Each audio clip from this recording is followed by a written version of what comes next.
Buenos días, chicos, ¿qué tal? ¿Cómo están?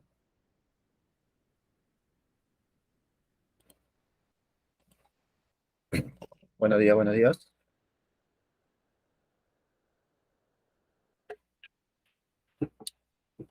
¿Qué tal, Hilary? ¿Cómo estás? Buenos días. Hoy estamos en la semana número 13, temas del día de hoy, corriente eléctrica y circuitos eléctricos, ¿no? ¿Qué tal, Ángela? ¿Cómo estás? A ver, como hemos dicho, vamos a ver la parte de corriente eléctrica y circuitos eléctricos, ¿no? Se podría decir que esta es la continuación de la clase anterior, ¿no? Nosotros hemos visto en la clase anterior el tema de electrostática. Incluso hemos visto 2 semanas de electrostática, ¿no? Electrostática 1 y electrostática 2, ¿correcto? Recordar que estos temas de electrostática y electrodinámica, que es el tema del día de hoy, corresponden al tema de electricidad, ¿no? Que es el estudio de las cargas eléctricas. La electrostática es el estudio de las cargas eléctricas en su estado de reposo y la electrodinámica, el estudio de las cargas eléctricas en su estado de movimiento. Y es justo lo que vamos a ver nosotros inicialmente, ¿no? ¿Qué es lo que genera el flujo, el movimiento de las cargas eléctricas? La famosa corriente eléctrica. Entonces podemos decir que la corriente eléctrica es el flujo de cargas eléctricas debido a una diferencia de potencial entre dos puntos de un conductor, dos puntos extremos de un conductor. Por ejemplo, podemos tener flujo de cargas, ya sea de pocas cargas o de muchas cargas, ¿no? Indiferente a la cantidad de carga o partículas cargadas que se están moviendo o se están fluyendo, siempre se va a generar corriente eléctrica. La corriente eléctrica básicamente se genera por el movimiento de cargas eléctricas, únicamente por ellas. No importa si tienes muchas cargas o pocas cargas, siempre se va a generar corriente eléctrica. ¿Qué es lo que va a variar? Va a variar la intensidad, ¿no? La intensidad de la corriente, que es lo que vamos a ver más adelante. Entonces, hasta el momento sabemos que la corriente eléctrica es debido al flujo de cargas eléctricas. Entonces, el flujo neto de cargas eléctricas es de un potencial mayor hacia un potencial menor. Dentro del conductor existe un campo eléctrico que realiza trabajo para mover las cargas. Muy parecido a lo que hemos visto nosotros la semana pasada. La clase anterior hemos visto que debido a una diferencia potencial, las partículas pueden empezar a moverse. Y en ese movimiento teníamos una fuerza eléctrica y una fuerza del agente externo. En esta oportunidad no tenemos agente externo, solamente tenemos fuerza eléctrica. Por lo tanto, se está generando un trabajo de la fuerza eléctrica o también conocido como trabajo del campo, ¿correcto? Entonces, debido a ese trabajo, a ese movimiento de carga, se genera la corriente eléctrica. Y siempre va a ser de mayor a menor potencial. Siempre, eso tenlo presente. La corriente eléctrica siempre va de mayor a menor potencial. Ahora, si existe diferencia potencial internamente en el conductor, también existe campo eléctrico, chicos. Obligatoriamente eso, ¿ya? Y eso es lo que demostraría el por qué las partículas empiezan a moverse. Porque si yo tengo partículas cargadas, en este caso positivas, las cargas positivas adquieren una fuerza eléctrica siempre y cuando estén dentro de un campo. Si observas por ahí que las partículas positivas van a empezar a moverse hacia la derecha en la misma dirección que el campo eléctrico. Y debido a ese movimiento se genera la famosa corriente eléctrica. Todo tiene sentido entonces. Todo lo que hemos visto anteriormente lo estamos usando el día de hoy. Observaciones. En un conductor sólido, la corriente eléctrica se debe al movimiento de electrones libres, también conocidos como electrones de conducción. Creo que en química lo llaman electrones de valencia, algo similar a ello, ¿no? Electrones de valencia. En los fluidos conductores, como líquidos y gases, la corriente se debe al movimiento de iones positivos y iones negativos, ¿correcto? Entonces hay una diferencia, ¿no? Si analizo sólidos, los portadores de carga que se mueven son los electrones. Si analizo líquidos o gases, los portadores de carga son iones, positivos o negativos. Similar a lo que tú has estudiado en el curso de química, ¿no? En química tú has estudiado corriente eléctrica, pero dentro de fluido, ¿no?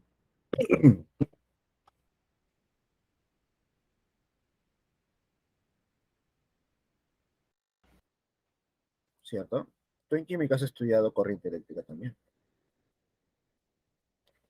Observación 2. La corriente eléctrica que se describe en la teoría se llama corriente convencional. ¿A qué se refiere? La corriente anterior ya mencionada, ¿no? Debido a portadores de carga positiva.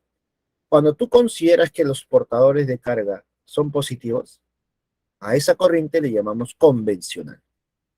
También existe una corriente real, y la corriente real es debido a flujo de electrones. ¿Qué es lo que fluye en tu casa, ¿no? A través de los cables de conducción, está fluyendo una corriente real, ¿no? Debido a electrones, ¿no? ¿Cuál es la gran diferencia? El movimiento, ¿no? Las cargas positivas siempre van en la misma dirección que la corriente. En cambio, los electrones van en dirección opuesta a la corriente. Incluso van en dirección opuesta al campo eléctrico, ¿no? Como tú ya sabrás, porque eso ya lo hemos visto en las clases anteriores. ¿Listo? Entonces, si la corriente eléctrica es a la derecha, en esa dirección será el sentido de la corriente convencional. En cambio, los electrones van en dirección opuesta, ¿no? Dirección opuesta. Observación 3. La corriente eléctrica que se estudia aquí se llama corriente continua. Sabemos que es una corriente convencional, listo, es un tipo de clasificación, corriente convencional o corriente real, ¿no? Debido al tipo de carga que fluye. Pero también hay otra clasificación en base al valor, y es la corriente continua, también llamada, bueno, también hay otra llamada corriente alterna. La corriente continua es la que nosotros vamos a analizar y considerar. ¿Listo? Esta corriente continua es una corriente eléctrica que no cambia su valor, siempre se mantiene constante, ¿correcto? Entonces, la corriente continua es una corriente donde no cambia su valor, tampoco su dirección. Es una corriente homogénea, vamos a llamarlo así, ¿no? Ahora, no te olvides, por favor, que la corriente siempre va de mayor potencial a menor potencial. Eso es fundamental, chicos. Eso es fundamental. En cambio, la corriente alterna, la cual nosotros no estudiamos, es una corriente sinusoidal. Es una corriente que sube su valor, baja su valor, sube su valor, baja su valor, sube, baja, sube, baja, sube, baja. Es una corriente alterna. Es la que fluye a través de nuestros cables conductores en realidad, ¿no? Una corriente alterna, una corriente que cambia su valor constantemente, ¿no? Por eso en algunos lugares, para algunos dispositivos, se usan los famosos supresores de pico, ¿no? Lo que hace, o los famosos estabilizadores también, ¿no? Creo que ahí lo notas más, ¿no? Los estabilizadores, como su nombre lo dice, estabilizan la corriente en este caso, ¿no? Bueno, no directamente la corriente, sino el voltaje, ¿no? Porque también, al tener una corriente eléctrica alterna, nuestro voltaje también será alterno o será cambiante, ¿no? Pues se va a estabilizar ese valor. ¿Alguna consulta hasta el momento, chicos? Coméntenme, por favor.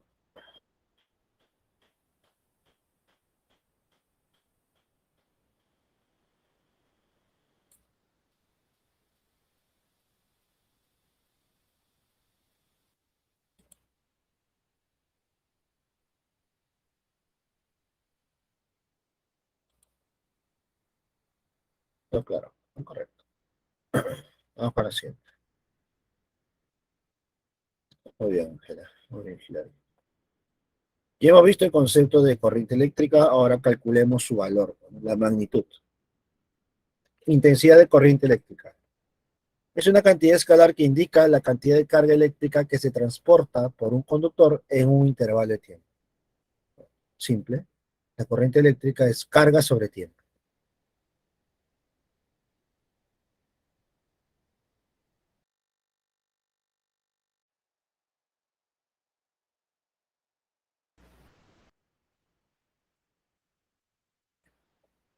Entonces la corriente es cantidad de carga por unidad de tiempo. Y eso ya te hace recordar algo. ¿Por qué? Si hablamos de carga eléctrica, yo te pregunto, la carga eléctrica también lo has visto en la primera clase de electrostática, ¿no? La primera clase de electrostática. Y tú sabes que la carga eléctrica se puede cuantizar. Y tú, cuando tú cuantizas la carga eléctrica, coméntame, ¿a qué es igual la carga eléctrica?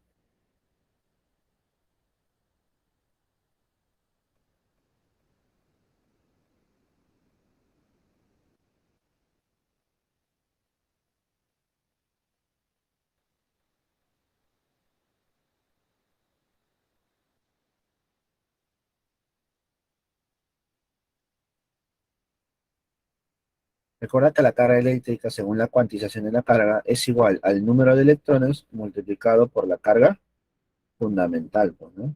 Por la carga fundamental, ¿correcto?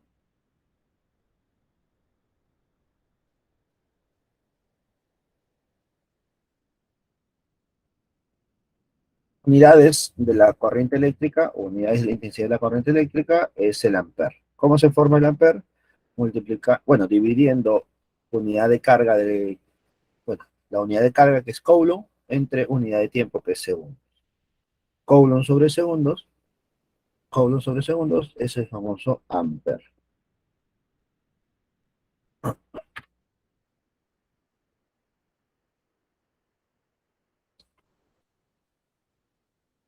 Una vez definido lo que es la corriente eléctrica o la intensidad de la corriente eléctrica,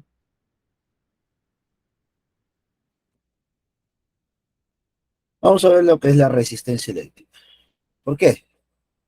Porque la corriente eléctrica es el flujo de cargas eléctricas dentro de un conductor, pero tened en cuenta algo, dentro de un conductor, estas partículas cargadas no se van a mover libremente, va a haber una oposición al flujo de cargas. Esa oposición al flujo de cargas se le conoce como resistencia eléctrica.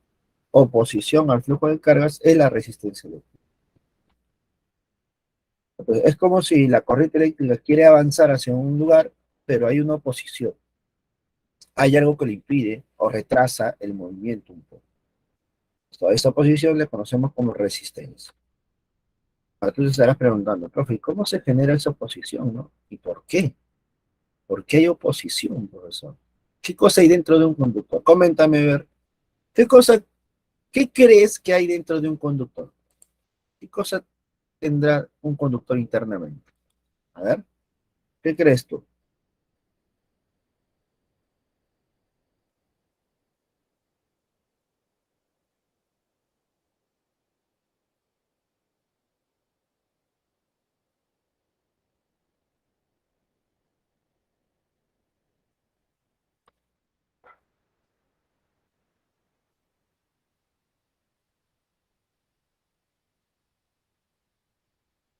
¿Qué cosa crees que hay dentro de un conductor, chicos?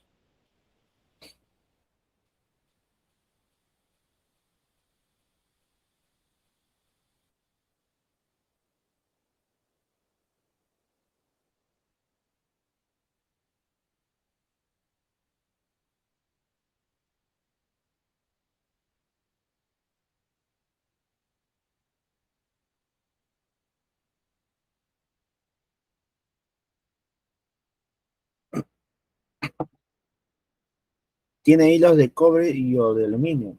Bueno, ese es el conductor en realidad, pues, ¿no? El conductor son los hilos. El cobre, el aluminio es el conductor. Pero ¿qué hay? ¿De qué están compuestos? Entonces, no sé si alguna vez has visto en el curso de química que representan a los elementos o los compuestos en forma de pelotitas, pelotita, pelotita, pelotita, pelotita, unidos por pequeñas líneas o tubitos, no sé, ¿no? Líneas. ¿Has visto esa representación de los elementos y los compuestos?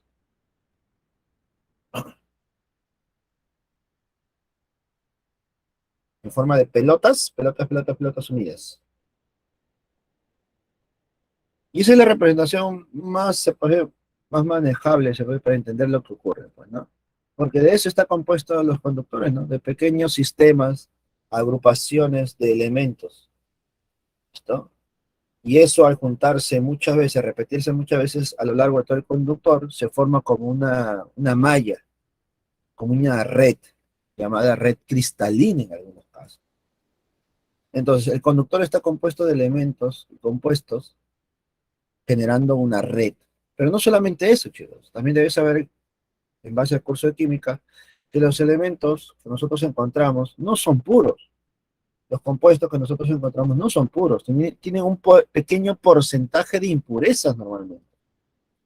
¿Correcto? Y al tener impurezas,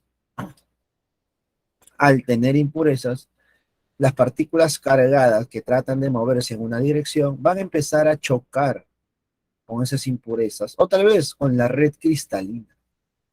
Entonces, esa oposición es debido al choque con la red cristalina o con las impurezas, ¿correcto? Ahora, no solamente eso, sino que debido a esa oposición, debido a ese choque con las impurezas y con la red cristalina, se va a generar disipación de energía en forma de calor. También se genera eso. Y lo vamos a ver más adelante, obviamente, ¿no? Entonces, de esa manera, el conductor genera una oposición, genera una resistencia eléctrica. Ahora, ¿cómo se calcula el valor de la resistencia eléctrica? A través de la longitud. Longitud y área son muy importantes, es decir, la estructura. También es muy importante el material. ¿Y qué material está hecho? De tal manera que para un conductor rectilíneo, la resistencia eléctrica es directamente proporcional a su longitud e inversamente proporcional al área de su sección transversal. Simplemente la resistencia eléctrica es resistibilidad, que es la constante de proporcionalidad, multiplicado por la longitud dividido entre el área, ¿no? Unidades de la resistencia eléctrica, el ohm.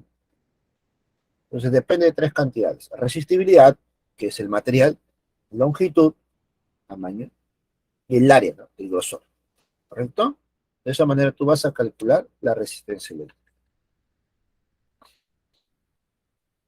Observaciones. La resistibilidad eléctrica depende de la naturaleza del conductor, es decir, el tipo del material, ¿no? Y de la temperatura, importante eso también. Se puede considerar constante en el rango de 15 a 25. Efectivamente, ¿no? La resistibilidad es una constante eléctrica, bueno, es una constante que depende del tipo de material y la temperatura. Para nosotros, la temperatura siempre va a ser la misma, ¿no? O va a ser temperatura ambiente. Por lo tanto, la resistencia se va a mantener constante. Ahora, ¿qué pasaría si la temperatura cambia? Si la temperatura cambia, entonces va a cambiar la resistibilidad. Entonces cambia su resistencia eléctrica. Incluso hay un área de investigación, hay un área dentro de la física que estudia esa parte. Viene a ser viene a ser la superconductibilidad.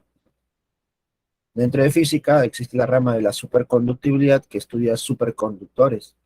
Y se sabe que los superconductores se obtienen cuando la resistibilidad se reduce prácticamente a cero. ¿Y cómo yo reduzco prácticamente a cero la resistibilidad? A través de la temperatura, ¿no? Cuando yo bajo demasiado la temperatura, cuando reduzco la temperatura de un cuerpo, cuando le enfrío un cuerpo, se va a completar las propiedades del material cambian, generando poca resistencia eléctrica. Eso es parte de la superconductibilidad, ¿no? Que es lo que se hace en algunos computadores, por ejemplo, ¿no? No sé si has escuchado las computadoras cuánticas, ¿no? En las computadoras cuánticas se usa nitrógeno líquido, ¿no? Es justo para reducir temperaturas. Observación número 2. Los resistores son objetos de materiales conductores de forma cilíndrica que tienen banda de colores, cada una codificada con un número, las cuales permiten determinar el valor de la resistencia. A ver, pues, están hablando de un resistor. Un resistor es una resistencia. Estas son las resistencias que tú vas a trabajar si es que en una oportunidad llegas al laboratorio de física 3. Son dispositivos pequeñitos, ¿ah? Chiquititos, chiquititos, chiquititos, muy chiquititos, los que tienen unas bandas de colores. Las bandas de colores son codificadas, de tal manera que en base a sus colores tú vas a poder encontrar el valor de la resistencia eléctrica que posee. Bueno, tú tienes que conocer eso, obviamente. Y en su momento, me imagino, te mencionarán los códigos, ¿no? Ahora, yo no voy a usar esa representación, pues obviamente, no voy a usar esa representación. La representación que nosotros vamos a usar es la siguiente. Vamos a representarlo en forma de acordeón, en forma de zigzag, en forma de resorte, como quieras llamar. Esa va a ser la representación para nosotros, para las resistencias eléctricas. ¿Listo? Coméntame alguna consulta hasta el momento sobre resistencia eléctrica o lo que hemos visto.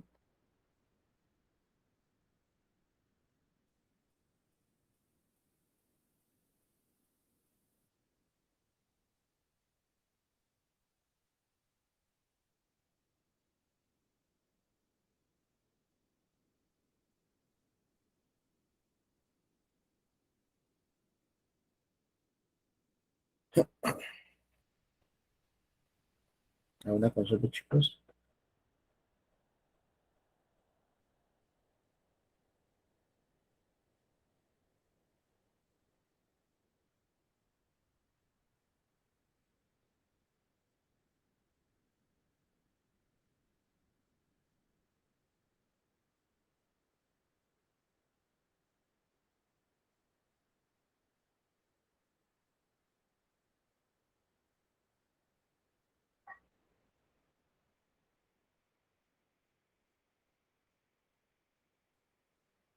Vamos, sigamos.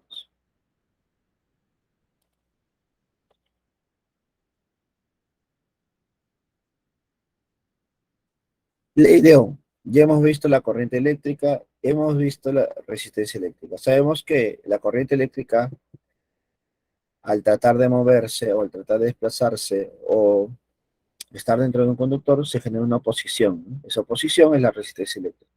Ahora, todo nace a partir de la diferencia potencial. Si no existiera diferencia potencial, no se generaría corriente eléctrica. Entonces debe haber una relación entre la diferencia potencial, la corriente eléctrica y la resistencia, ¿no? Y esa relación es a través de la ley de Ohm. ¿Qué nos dice la ley de Ohm? La diferencia potencial entre dos puntos de un metal es directamente proporcional a la intensidad de la corriente que pasa por él. Es directamente proporcional. Entonces, generando esta relación. Si yo tengo un conductor por donde están fluyendo partículas cargadas, o hay, o existe una corriente eléctrica, entonces la diferencia potencial entre dos extremos es igual al producto de I por R, o R por I, que viene a ser lo mismo. Resistencia por la corriente eléctrica. Esa es la ley de Ohm. ¿Listo? Esa viene a ser la ley de Ohm. En general, los conductores que satisfacen esta ley se llaman conductores óhmicos. Entonces, tenemos en cuenta que hay conductores óhmicos que cumplen con esta ley y hay conductores no óhmicos que no cumplen con esta ley. En general, la resistencia eléctrica depende de la temperatura del conductor. Sí, efectivamente, ya lo hemos visto anteriormente.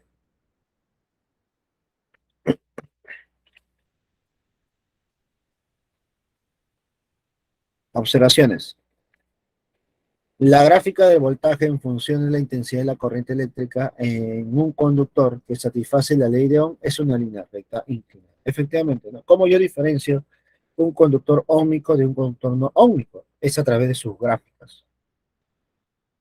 Si yo grafico la cantidad de voltaje por unidad de corriente, si yo observo que sale una línea recta, clarito, es un conductor óhmico. Si es una línea recta, es un conductor óhmico. Pero si es una curva como una parábola o cualquier otro tipo de curva, entonces no es un conductor óhmico. ¿Cierto? Para que sea conductor óhmico debe ser una línea recta.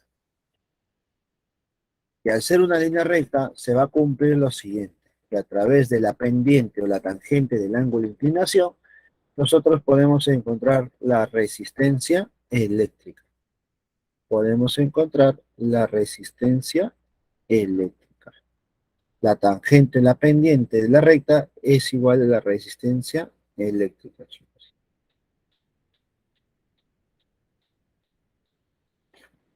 Ya está. Potencia eléctrica. Que la potencia eléctrica nos indica la rapidez con que la energía eléctrica se transforma en calor u otra forma de energía. Se define de la siguiente manera. La potencia eléctrica es igual a la intensidad de la corriente por el voltaje. De esa manera podemos calcular. Esto, y representa la velocidad o la rapidez con la cual la energía eléctrica se va a transformar. A mayor potencia, entonces habrá mayor energía para transformar. La potencia es igual a intensidad por voltaje, las unidades ya las conoces, watts. En esta oportunidad, este watt o esta potencia se genera con la intensidad de la corriente, que es amper, y el voltaje, que es volts, ¿no? Y por A por V, ¿no? A por V.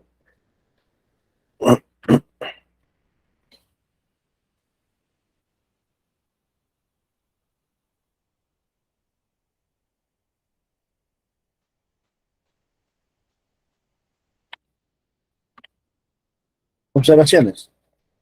Uno, para conductores que satisfacen la ley de Ohm, la diferencia de potencial es igual a I por R. Se obtienen las fórmulas equivalentes. Podemos encontrar algunas fórmulas equivalentes para la potencia, ¿no? Sabemos que la potencia es corriente por voltaje. Entonces podemos encontrar unas fórmulas equivalentes sabiendo la ley de Ohm. Por ejemplo, la potencia también es igual a intensidad de corriente al cuadrado por la resistencia. También es igual a eso. Podemos decir que la potencia es igual a diferencia potencial al cuadrado sobre resistencia. Sobre resistencia eléctrica. ¿Correcto?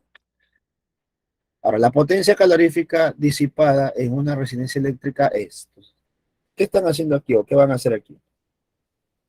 Yo he encontrado aquí la potencia eléctrica en base a elementos eléctricos, ¿no? En base a los elementos que hemos visto anteriormente.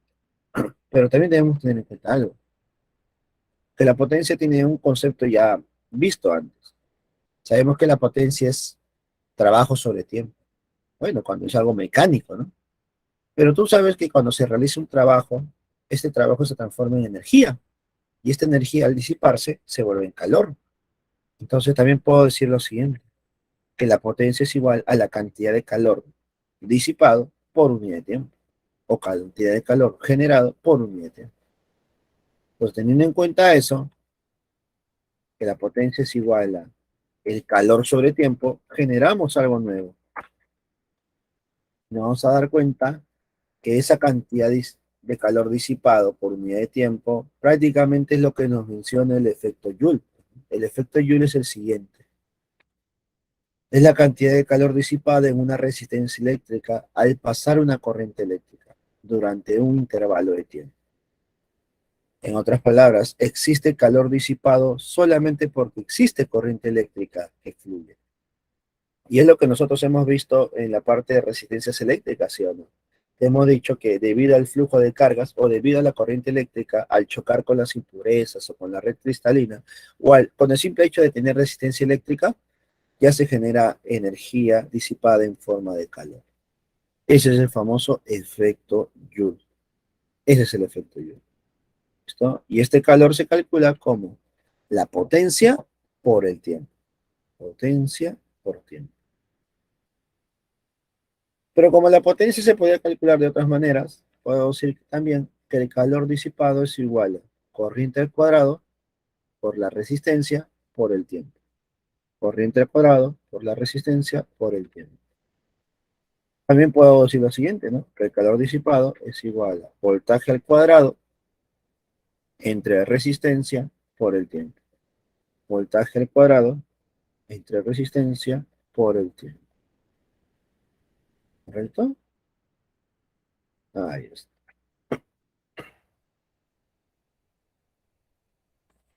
Para culminar esta parte del efecto Joule, podemos decir que el efecto Joule es un requerimiento de la ley de la conservación de la energía. Efectivamente, ¿no?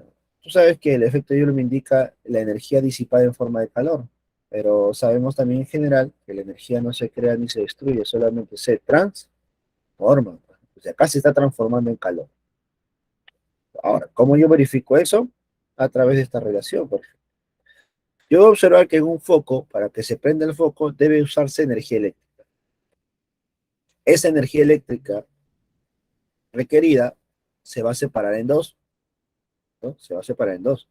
Una parte va a ser para generar energía luminosa, que es lo que prácticamente nosotros aprovechamos, la energía luminosa, y otra parte se genera para el calor. Este calor es el que va a recalentar el sistema, es el que va a recalentar el foco, pues, ¿no? No sé si alguna vez has visto, bueno, has tocado un foco cuando está prendido durante mucho tiempo. El foco está caliente. ¿Quién lo calentó? Este calor disipado. Entonces, ¿yo no aprovecho al máximo la energía eléctrica? No, no aprovecho al máximo la energía eléctrica porque hay un calor disipado. Y ese calor disipado se genera porque hay resistencia eléctrica siempre. ¿Correcto? Profesor, entonces, si yo redujera la resistencia eléctrica, ¿esta cantidad de calor disipada se reduce también? Sí, se reduce. Entonces, eso significa que yo aprovecharía al máximo la energía eléctrica. Y eso es lo que se trata de hacer con los famosos superconductores, ¿no? Aprovechar al máximo la energía eléctrica, ¿no? Eso es lo que se hace con los superconductores.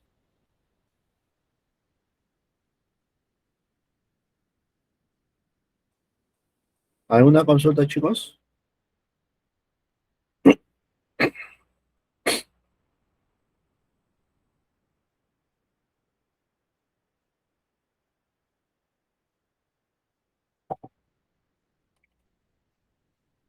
¿Alguna consulta?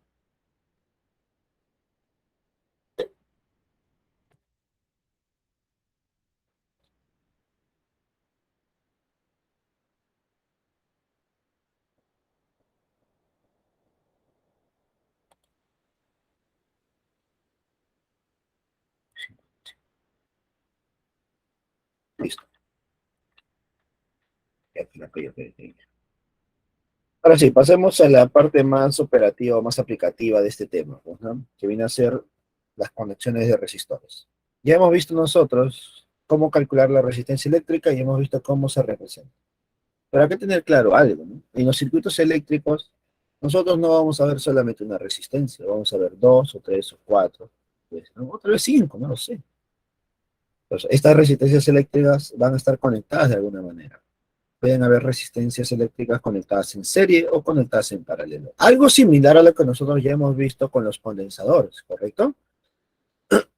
Ahora, al tener una conexión en serie, tendríamos este esquema. Bueno, esta representación, ¿no? Esta es una conexión en serie para tres focos. Ahora tú dirás, profe, pero tengo tres focos, no tengo tres resistencias. Y eso es lo que tú tienes que tener en cuenta. Cada dispositivo que a ti te presenten o te pongan en el problema, cada dispositivo es una resistencia. Si yo te digo tres focos, hay tres resistencias. Así tú lo tienes que ver. Si me dicen hay tres televisores, tres resistencias, ¿correcto? Cada dispositivo está obligado a tener una resistencia eléctrica para que pueda funcionar. Es casi obligatorio.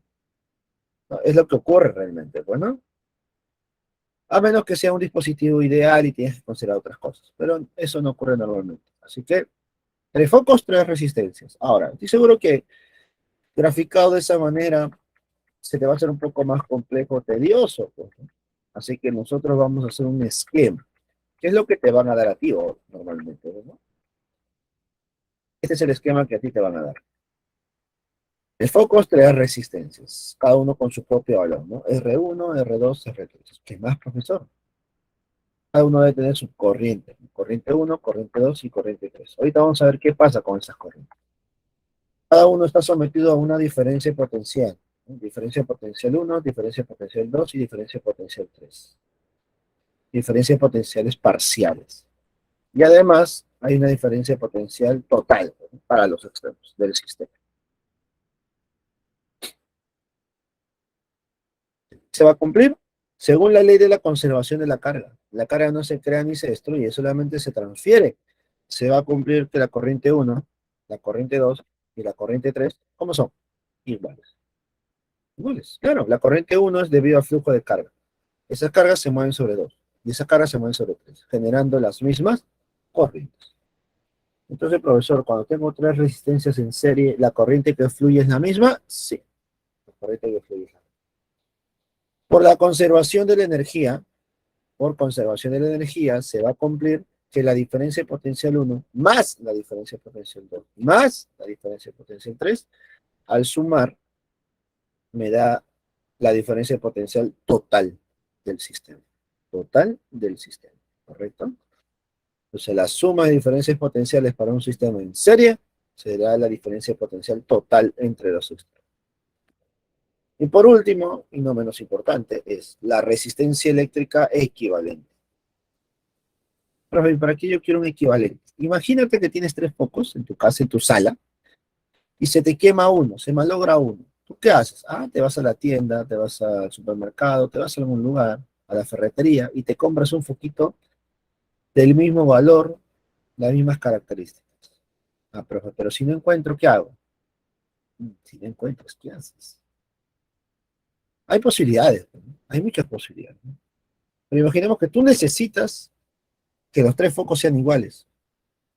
¿Para qué? Para que iluminen homogéneamente, ¿no? Entonces, una posibilidad es que tú cambies todo el sistema. Si no encuentras ese foco, puedes cambiar los tres por uno solo. Pero ese uno solo debe representar a los tres. Debe ser un equivalente. Entonces, ¿cómo yo reduzco mi sistema a uno solo, llamado equivalente? A través de la suma directa. Si cada uno tiene R1, R2 y R3, bueno, yo compro un foco con una resistencia R, que es la suma de los tres anteriores. ¿Correcto? Entonces, de esa manera tú calculas el equivalente de estas tres resistencias en serie, mediante la suma directa. Ahora, no solamente existe conexión en serie, también existe conexión en paralelo, y es la que observas a continuación. Incluso te podría decir yo que esta conexión en paralelo es la que ocurre en tu casa, en tu casita, casita, tu casita. Hay esta conexión en paralelo, chicos. En tu casa hay una conexión en paralelo, ¿correcto? Claro, por eso tú ves tantos cables. Hay muchos cables porque están en paralelo todos. Si fuera en serie, solamente verías un cable, prácticamente, que da vuelta por toda tu casa. Pero al estar en paralelo, tienes que observar dos. Y de esos dos se sacan para cada dispositivo. Como te darás cuenta aquí, ¿no? Para cada foco hay dos cables. ¿Listo? Ahora, el esquema que nosotros vamos a manejar va a ser el siguiente, pues, ¿no? Observa por aquí. Vas a tener una resistencia 1, resistencia 2 y resistencia 3. ¿Por qué están en paralelo, profesor? Porque están conectados a dos puntos iguales. Dos puntos extremos del iguales. Ahí está. También se les llama polos, pues, ¿no?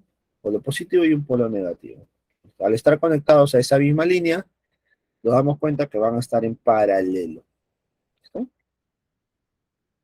Y al final esos polos están conectados ¿a qué? A la batería o a la pila o al tomacorriente. Y hay indiferentes, ¿no? A la fuente. Esta fuente va a generar una corriente eléctrica total, la cual se va a separar en corriente 1, corriente 2 y corriente 3. No necesariamente esas son iguales, ¿ya? Va a depender también de las resistencias. Cada resistencia va a tener su propia diferencia potencial. Ahorita vamos a ver qué es lo que ocurre. Entonces, para un sistema de resistencias conectados, ups,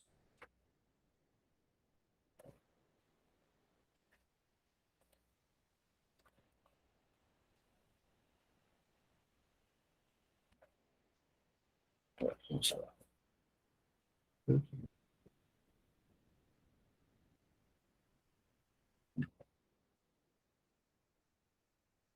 En serie y el otro separado.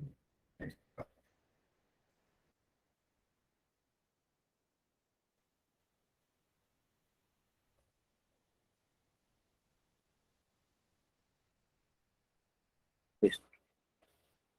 Para una conexión de resistencias en paralelo, según la conservación de la energía, se va a cumplir que la diferencia potencial 1, la diferencia potencial 2 y la diferencia potencial 3 son iguales.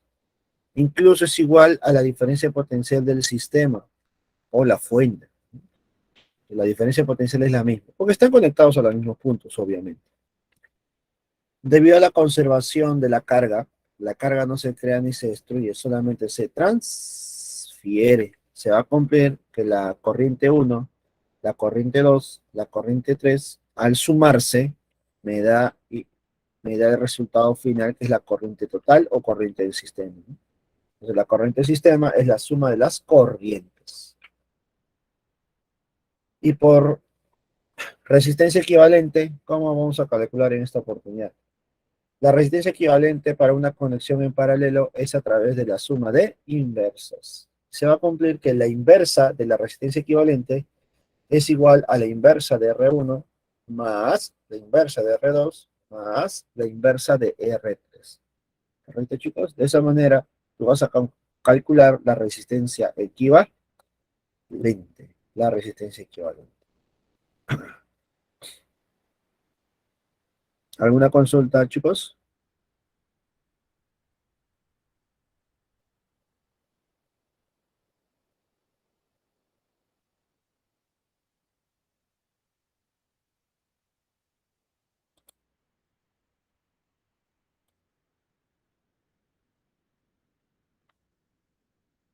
Listo. Vamos a ver la FEN. La FEN es una fuente de fuerza electromotriz, conocida como FEN normalmente, ¿no? Simplemente es una fuente. Es un dispositivo que permite mantener una diferencia potencial entre dos puntos de un circuito eléctrico. Por ejemplo, las baterías. Las baterías, las pilas, el tomacorriente. Vienen a ser dos puntos de potencial, ¿no? Debido a esa diferencia de potencial, se va a generar una corriente eléctrica, ¿no? Ahora, eso ya lo hemos tocado antes, ¿no? Hemos tocado eso. Entonces, podemos decir que la FEN o voltaje o diferencia de potencial, que es lo que tú has visto en la clase anterior, representa la cantidad de trabajo por unidad de carga. Entonces, la FEN es el trabajo realizado por unidad de carga transportada. ¿Correcto? La FEN es trabajo sobre carga. Muy parecido a lo que nosotros ya hemos visto en la clase anterior, en realidad. La FEN tiene unidades de voltaje. Por eso, agarra tú la FEN y trabájalo como si fuera voltaje o diferencia potencial. Es lo mismo. Es lo mismo. No te vas a complicar la vida solamente por la notación, ¿ya? Solamente por la notación no te vas a complicar. Entonces, la FEN es trabajo por unidad de carga.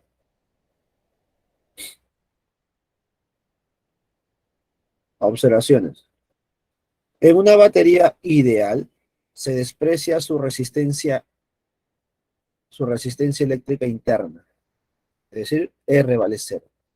Si la batería recorre de menor a mayor potencial, la diferencia de potencial, voltaje de B menos voltaje de A, es más o menos esto. Esta es una batería ideal. Existen baterías ideales y baterías reales. FEMS, para que más o menos entiendan. Pues acá tenemos una batería ideal. Una batería ideal no tiene resistencia interna. ¿Te das cuenta? No hay resistencia. Solamente hay fuente. Bueno, ahora, dentro de una fuente, dentro de una batería, la corriente eléctrica va de polo negativo a polo positivo. Date cuenta que el polo negativo es la franja más pequeña y el polo positivo es la franja más grande. ¿Correcto? Para una FEN ocurre eso. Para una resistencia ocurre otra cosa. Para una resistencia, la corriente va de mayor a menor potencial. En cambio, dentro de una FEN, dentro de una batería, la corriente va de menos a más. ¿Correcto? Ten en cuenta eso. Entonces, ¿qué se va a cumplir en los extremos de la batería? Se va a cumplir que la diferencia potencial es equivalente a la FEN. Tiene el mismo valor. Obviamente, el mayor menos el menor es igual a la FEN. Pero en una batería real, donde sí hay resistencia interna, vamos a tener más cuidado. Esta es una batería real. Una batería real está compuesto de la fuente más una resistencia eléctrica interna. Por lo tanto, en los extremos de la batería total, ¿qué es lo que se va a cumplir? La diferencia potencial total se puede separar en dos en base a cada dispositivo, ¿no? Al hacer una suma, llegamos a la siguiente conclusión, que la diferencia potencial total entre las baterías, es igual a la fuente, que es la FEN, menos I por R. Ese I por R va a ser generado por esa resistencia eléctrica interna. Entonces, aquí ya estamos notando que las resistencias lo que hacen es reducir el voltaje. Esto, reducir el voltaje. Las resistencias eléctricas reducen el voltaje, generando que mi batería no genere una FEN, bueno, no genere una energía proporcional a la FEN, sino con un valor un poco más reducido, ¿no? Ahora tú dirás, profe, ¿y por qué? Pues mejor sacarle la resistencia. Es que de alguna manera las resistencias lo que hacen es estabilizar el sistema. Estamos obligados a tener resistencia. ¿Listo? Por eso los dispositivos que tú tienes en casa tienen resistencia eléctrica interna. Sirve para algo. Pero en algunos casos, como nosotros, a nivel universitario, se asumen dispositivos ideales, donde se va a eliminar esta resistencia eléctrica interna. Por ese motivo, yo te digo lo siguiente. Para no complicarnos tanto, si a ti te dicen que es una batería real y tiene resistencia eléctrica interna, separa el sistema. Separa el sistema entre una batería ideal, está la batería ideal, y aparte está la resistencia. Sepáralos y que se vean los dos separados. Y trabájalo de esa manera. ¿Correcto? Trabájalos de esa manera. Entonces acá tenemos las observaciones para la fe.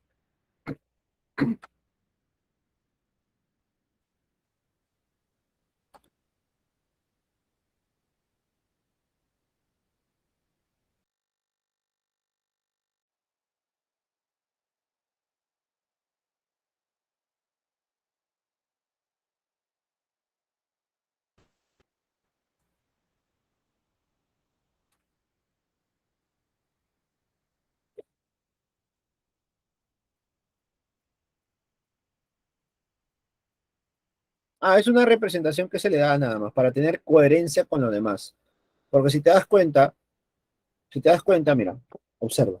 Imaginemos que en el punto A hay un potencial cero. Y en el punto B, imagínate la batería ideal para que no sea más sencillo. En el punto A es cero y en el punto B es 10. ¿Correcto? Claro. Entonces tú vas a conectar entre el punto B, desde el punto B hasta el punto A, vas a conectar un foco o vas a conectar una resistencia. ¿Listo? Entonces ya tendrías un circuito cerrado. Pues en ese circuito cerrado va a circular una corriente eléctrica, ¿correcto? Una corriente eléctrica. Dime, según lo que nosotros hemos visto para un conductor y para una resistencia eléctrica, la corriente eléctrica, las partículas cargadas positivamente, ¿de dónde a dónde van?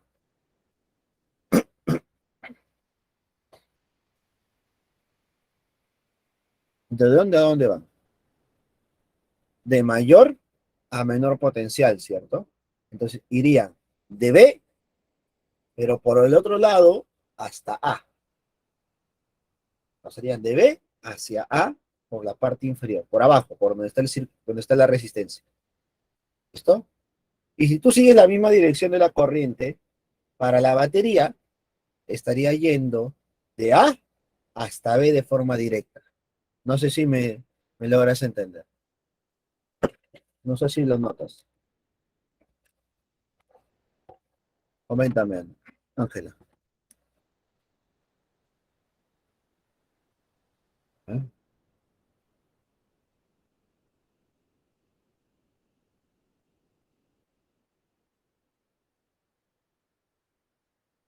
Esto básicamente es esto. ¿No? ¿Eh? Tú vas a tener aquí la fuente, acá tu punto B y acá tu punto A. Después te digo que por abajo se conecta una resistencia. ¿Listo? Este circuito va a tener una corriente eléctrica. Y hemos visto que para un conductor, el conductor es este, la corriente tiene que ir de mayor a menor. ¿Listo? Entonces, si yo le doy valores para que lo más o menos lo notes, esto es 0 volts y este es 10 volts. Entonces, siguiendo la dirección, la corriente tiene que ir de esta manera. ¿Listo? Debe ir de esa manera. Es decir, de 10 hasta 0. ¿Correcto? De mayor a menor. Ahora, si sigue la misma dirección de la corriente estaría yendo en sentido horario, ¿cierto? En sentido horario. ¿Está? Entonces, al seguir la dirección de la corriente, llego a la conclusión, ¿no? Llego a la conclusión que la corriente que fluye por la fuente estaría yendo realmente, ¿de dónde a dónde? Estaría yendo de 0 hasta 10. Entonces está yendo de menor a mayor potencia, ¿correcto? De menor a mayor potencia. Por ese motivo se le coloca el signo menos por aquí y el signo más. Básicamente es una representación, ¿no? Para seguir la coherencia del circuito. Básicamente es para hacer una coherencia del circuito, nada más.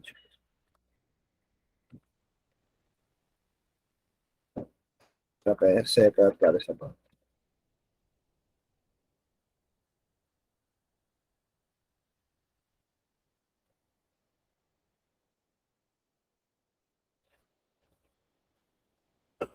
Medidores eléctricos.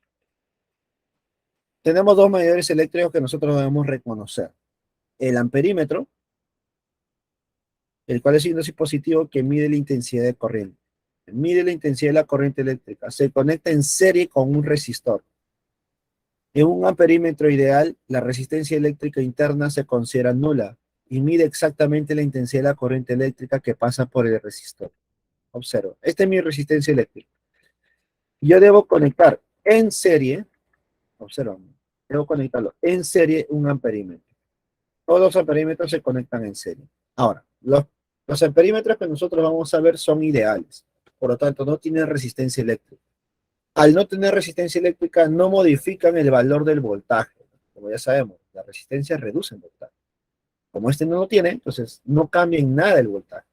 Simplemente es un dispositivo más sin generar ningún cambio. Solamente lee algo. Solamente genera una lectura. Entonces, ¿qué vas a hacer tú en los problemas? Tú puedes sacar ese dispositivo. Sacas y pones un cable nada más. Esto porque no genera ningún cambio el amperímetro. El amperímetro lo único que hace es leer la lectura o leer o tener una lectura de la corriente que pasa por esos dos puntos. Nada más. El voltímetro. El voltímetro mide la diferencia potencial entre dos puntos de un circuito. El voltímetro se conecta en paralelo. Se conecta en paralelo con un resistor. En un voltímetro ideal, la resistencia interna se considera infinita y mide exactamente la diferencia potencial entre los extremos del resistor. Acá tenemos una resistencia eléctrica y yo voy a conectar un voltímetro en paralelo a una resistencia, en paralelo. ¿Y por qué en paralelo? Porque yo voy a medir la diferencia potencial entre los extremos de esta resistencia. Ahora, debes considerar algo. Este voltímetro debe ser ideal. Ahora tú dirás, ideal, profe, no hay resistencia. No, un voltímetro ideal tiene la característica de que su resistencia eléctrica interna es muy grande, prácticamente infinita. ¿Y por qué ocurre eso? ¿Y para qué? Al considerar una resistencia eléctrica prácticamente infinita, estamos asegurándonos que la corriente eléctrica no fluye por arriba. Entonces la corriente eléctrica que llega hasta esa resistencia llega y pasa completamente, no se divide por arriba y por abajo. Y eso yo no quiero, alterar el circuito, yo no quiero alterar el circuito. Entonces, para no alterarlo, se va a cumplir que el voltímetro es ideal. Es decir, por este voltímetro no fluye corriente eléctrica, solamente va a medir la diferencia de potencial, ¿correcto? Listo. Ya como estamos a hora de cumplir el receso, bueno, son las 11:55 prácticamente. Ya después del receso, chicos, vamos a ver las leyes de Kirchhoff, ¿te parece? Vamos a ver la primera y la segunda ley de Kirchhoff y de esa manera vamos a responder a las preguntas que tenemos para esta semana. ¿Listo? Entonces, regresamos en 15 minutos, si no me equivoco. 12:10, ¿no? A las 12:10 regresamos. ¿Está bien? Regresamos, chicos.